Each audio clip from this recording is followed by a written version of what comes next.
में अगर आप रहेंगे कि ये विधायक चला जाएगा, ये नेता चला जाएगा, इसका मतलब आपके अंदर विश्वास बहाली नहीं है, आपके अंदर एक कॉन्फिडेंस नहीं है कि अपने तमाम नेताओं को आप अपने साथ में रख सके। पार्टी अपने तमाम बड़े नेताओं को गवा देती है क्योंकि जो जाना चाहते हैं वो बड़े आराम से पार्टी छोड़कर चले जाते हैं और इसका लॉस कांग्रेस पार्टी को। चुनाव लोकसभा का हो या विधानसभा का हो या फिर उपचुनाव ही क्यों ना हो, बीजेपी से अलग हटकर अगर कांग्रेस पार्टी की चर्चा की जाए तो कांग्रेस में एक बड़ा युद्ध छिड़ जाता है चेहरों को लेकर,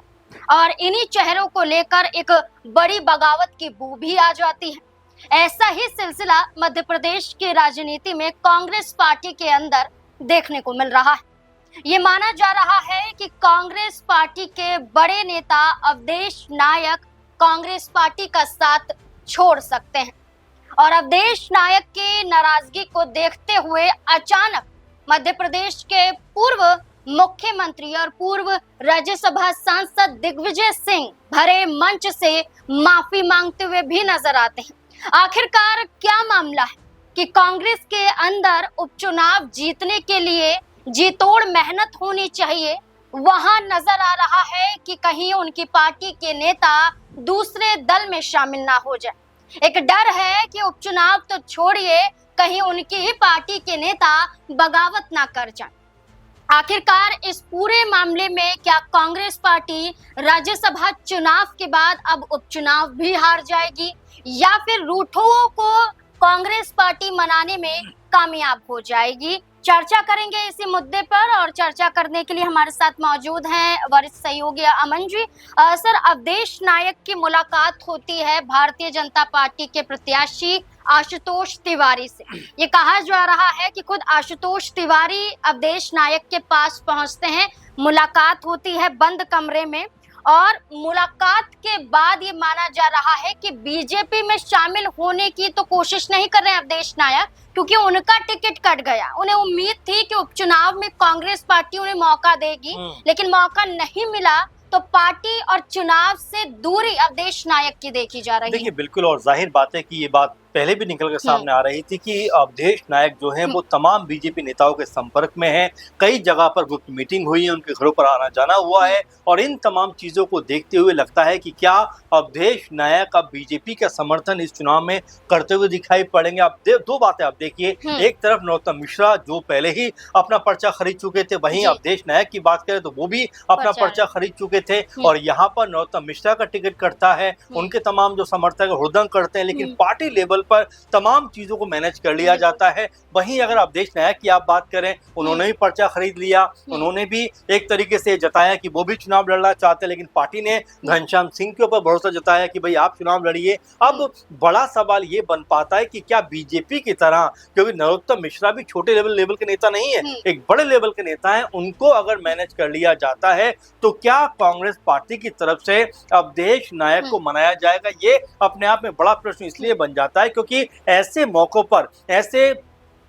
कह सकते हैं कि जब सबसे महत्वपूर्ण समय होता है, कांग्रेस पार्टी अपने तमाम बड़े नेताओं को गवा देती है क्योंकि जो जाना चाहते हैं वो बड़े आराम से पार्टी छोड़कर चले जाते हैं, और इसका लॉस कांग्रेस पार्टी को होता है। मध्य प्रदेश से ज्यादा तो ये बात कांग्रेस इकाई कहीं भी और जान नहीं सकती, क्योंकि कांग्रेस पार्टी की तरफ से 2020 में जब ज्योतिरादित्य सिंधिया के साथ में 22-23 विधायक बीजेपी में जाकर शामिल हो गए तो अच्छी भली सरकार उनकी गिर गई। सचिन पायलट जब जाना चाह रहे थे, छोड़ना चाह रहे थे पार्टी को, तब भी राहुल गांधी ने ये बात कही कि भाई जो जाना चाहता है वो जाए, मैं रोकूंगा नहीं। तो मिला जुला कर अवधेश नायक को लेकर भी क्या कांग्रेस पार्टी की ऐसी नीति रहने वाली कि जहां पर वो उनको मनाना नहीं जाएंगे कि भाई आप जाने जाइए, और इसी वजह से कांग्रेस पार्टी का जो हशर है वो लगातार खराब से खराब होता चला जा रहा है। आपने नरोत्तम मिश्रा का जिक्र किया कि उन्होंने भी टिकट खरीद लिया था, लेकिन बाद में बीजेपी ने उनके साथ एक तरह से खिलवाड़ किया कह सकते हैं, लेकिन नरोत्तम मिश्रा ने बीजेपी का साथ नहीं छोड़ा। वो ये कहते हैं कि आशुतोष तिवारी को वो जितवाएंगे, खुद मेहनत करेंगे, लेकिन अवधेश नायक से जब पूछा जाता है वो ये कहते हैं कि बीजेपी में जाने का कोई अभी विचार नहीं है, लेकिन रास्ते खुले हुए हैं। तो वो ये संकेत दे रहे हैं रास्ते खुले हुए, ये कहकर कि वो बीजेपी में जा सकते हैं कि दबाव अगर कांग्रेस पार्टी में ज्यादा बना। देखिए, पहली बात तो ये है कि नरोत्तम मिश्रा का जिक्र आप कर रहे हैं कि किस तरह से बीजेपी ने उनको मनाया, लेकिन उससे पहले अगर आप देखेंगे कि जब उनका नाम कटा, आशुतोष तिवारी का नाम सामने आया, उसके बाद उनके जो समर्थक थे वो किस तरह से हुड़दंग करते हुए नजर आए, किस तरह से जो है बयानबाजी करते हुए नजर आए, पुलिस के साथ में तकरार करते हुए नजर आए। यहाँ तक कि 4 से 5 हजार उनके समर्थक थे, उन्होंने रोड को घेर लिया, जाम लगा दिया, 10 से 11 घंटे तक जाम लगा रहा। यानी कि ये बताने का प्रयास किया कि नरोत्तम मिश्रा की ताकत कितनी ज्यादा दतिया के ऊपर है। लेकिन उसके बावजूद भी फिर सीएम मोहन यादव से नरोत्तम मिश्रा की मुलाकात होती है और इसके बाद बीजेपी आलाकमान की तरफ से उनको फरमान आता है, दिल्ली पहुंच जाते हैं और तमाम बातों को देखकर वो कहते हैं कि भाई मेरा कद जो है वो पार्टी से बड़ा नहीं है, पार्टी के साथ ही मैं चलना चाहता हूं, जो कुछ हुआ वो बेहतरी के लिए हुआ है क्योंकि आशुतोष तिवारी एक बेहतर नेता है, उनको टिकट मिला है मेरी जगह पर, तो मैं भी चाहूंगा कि वो चुनाव जीते। यानी कि पूरी तरीके से बीजेपी आलाकमान ने नरोत्तम मिश्रा को बताया कि भाई आप और आपके समर्थक हद में रहे तो बेहतर है, क्योंकि पार्टी ने अगर कोई फैसला किया है तो वो फैसला टल नहीं सकता। कैलाश विजयवर्गीय ने भी ये बात कही थी कि पार्टी जो भी फैसला करती है बड़ा सोच समझ कर करती है। उसके बाद में जो पूरी तरह से नरोत्तम मिश्रा उनके तमाम समर्थकों का रुख था वो शांत पड़ता हुआ दिखाई पड़ा। अच्छा, अब जी सर बोलिए। जी, अब जिस तरह अवधेश नायक का आप जिक्र कर रहे हैं कि वो ये कहते हैं कि भाई रास्ते खुले हुए, तो यही मैं कहना चाह रहा हूँ कि देखिए पार्टी लेवल पर कई दफा नाराजगी होती है और होनी भी चाहिए कि नरोत्तम मिश्रा बड़े लेवल के नेता, टिकट कटेगा तो स्वाभाविक है कि इस तरह की प्रतिक्रिया आएगी, लेकिन किस तरह पार्टी उसको मैनेज करती है वो महत्वपूर्ण बात हो जाती है। लेकिन कांग्रेस पार्टी के अंदर ये चीजें एकदम अलग दिखाई पड़ती हैं। इनके यहाँ पर जो नेता नाराज हो गया, समझो वो पार्टी के साथ नहीं चलेगा बल्कि अलग रास्ता अपनाता हुआ दिखाई पड़ेगा। यानी कि पार्टी लेवल पर चीजों को मैनेज नहीं किया जाता और किया भी जाता है तो उसकी स्थिति बहुत कमजोर दिखाई पड़ती है। आपने कहा मैनेज नहीं किया जाता है कांग्रेस पार्टी में, ये देखा जाता है, लेकिन एक बड़ी बात यहाँ निकलकर सामने आती है कि एक बड़ा चेहरा कांग्रेस पार्टी का दिग्विजय सिंह, वो भरे मंच से माफी अवधेश नायक से मांगते हैं और ये बात वो कबूल करते हैं कि 2023 के विधानसभा चुनाव में उनका टिकट अगर कटा तो उनकी वजह से कटा था, इसलिए वो माफी मांगते हैं। वो ये कहते हैं कि वो नहीं चाहते थे कि आप अभी बीजेपी छोड़कर कांग्रेस में आए और आप चुनाव लड़ने के लिए तैयार हो जाएं। दिग्विजय सिंह का माफी मांगना और अब उपचुनाव को लेकर उनका ये सफाई देना कि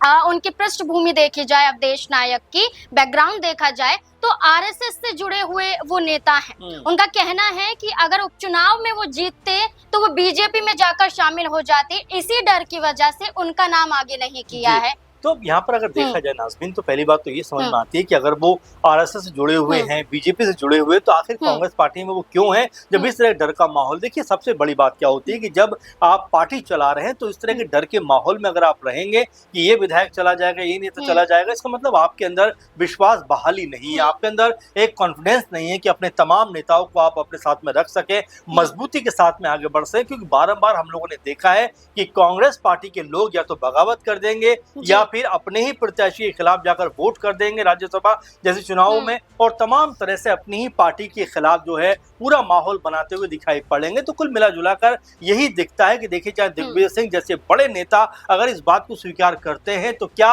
अवधेश नायक उनकी बात को मानकर कांग्रेस पार्टी के लिए माहौल बनाएंगे, या यहाँ पर जो रुख उनका दिखाई पड़ता है, क्योंकि बीजेपी के नेताओं के साथ लगातार उनका उठना बैठना दिखाई पड़ता है, मीटिंग्स का दौर चल रहा है, क्योंकि ये उपचुनाव का समय है और यहाँ पर अगर कोई भी बड़ा नेता इस तरह से अगर दूसरे दल के लोगों के साथ में मुलाकातें करेगा तो आप ये मानकर चलिए कि इसका फायदा दूसरे दल को होता हुआ दिखाई पड़ेगा। और यही वजह है कि कांग्रेस पार्टी, जैसा मैं शुरू में कह रहा था कि नरोत्तम मिश्रा जैसे बड़े चेहरे जिनको देखिए आपके उनके समर्थक कितना उग्र हो जाते हैं लेकिन उनको भी मना लिया जाता है, लेकिन वहीं कांग्रेस पार्टी में अवधेश नायक को लेकर जिस तरह की स्थिति नजर आती है वो ऐसा लगता है कि पार्टी उनको शायद मना ना पाए और वो बीजेपी के समर्थन में जाकर जो है तमाम चीजों को करते हुए दिखाई पड़े। क्योंकि कांग्रेस पार्टी का लगातार हमने 10-15 साल से देखा है कि तमाम नेता या तो साथ छोड़कर गए हैं या फिर उनको मनाया नहीं जा सका है। अब आगे के लिए रास्ता खुला हुआ है ये कहकर अवधेश नायक एक संकेत देते हैं,